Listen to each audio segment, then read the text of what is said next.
If your friend asks to borrow some money, you may ask, what for? Missouri's Sunshine Law is designed to make sure we, as taxpayers, know what our state and local entities are doing with our money.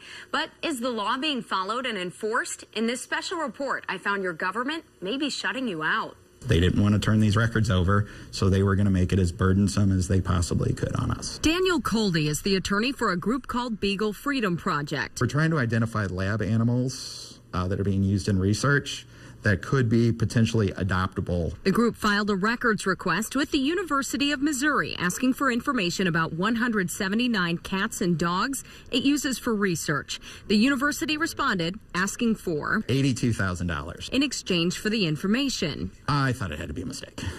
That was what we first thought. We were like, no, there's the comma's in the wrong place. Because when we got the $82,000 back, we turned around and filed a lawsuit. The average citizen is probably getting shut out of their local government when they make these types of records requests. $82,000 is about 9 months of our state auditor Nicole Galloway's salary.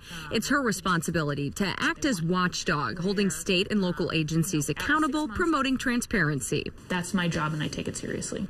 A few months ago, Galloway sent records requests at random to 309 state entities, mimicking the way an average citizen would send a request. And what we found was disappointing. Is there a problem with transparency across our state? Well, I would say that with a 30% compliance rate for our records request, that there is a problem with transparency and accountability. We know 30% would be equivalent to a big fat F, so I decided to send out a pop quiz of my own. I compiled a request and sent it off to 16 mid-Missouri schools, law enforcement departments, and city governments that all rely on taxpayer money. Each request was the exact same. I asked for all documents related to travel expenses for 2015 within their department.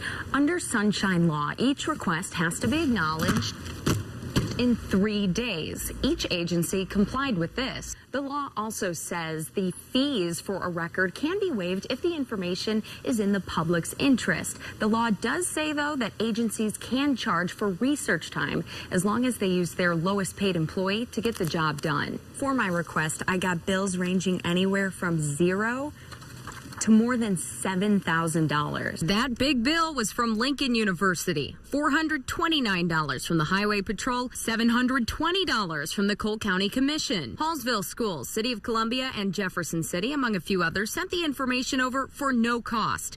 I did follow up with every agency I didn't hear from a week ago to remind them about my request. The University of Missouri declined to create a report for me, but said it would provide me with a cost estimate. 55 days later, I still have not received that estimate. We also found instances in which government agencies were charging excessive fees for the public records. $60,294. That's what the Springfield Police Department wanted to charge me for 5 years of traffic crash data. $1,700? Well, that's what one Columbia resident was quoted for information about a new company coming to the city. More than $1,500. That's what Columbia Police wanted for information about heroin deaths and overdose calls. So the most common question they get about Sunshine Law. The City of Columbia recently spent $12,000 on a software system in hopes of speeding up and organizing the records request process. At the end of the day, certainly we don't want to become involved in a lawsuit.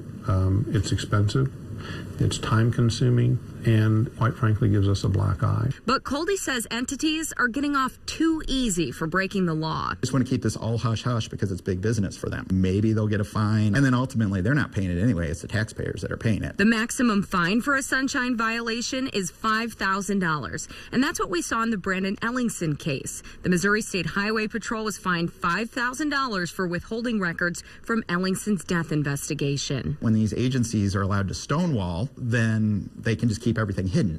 And the public never gets to see it. The issue's over.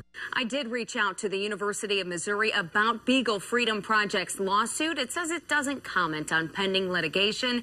If you want to see how each department responded to my request, just visit abc17news.com.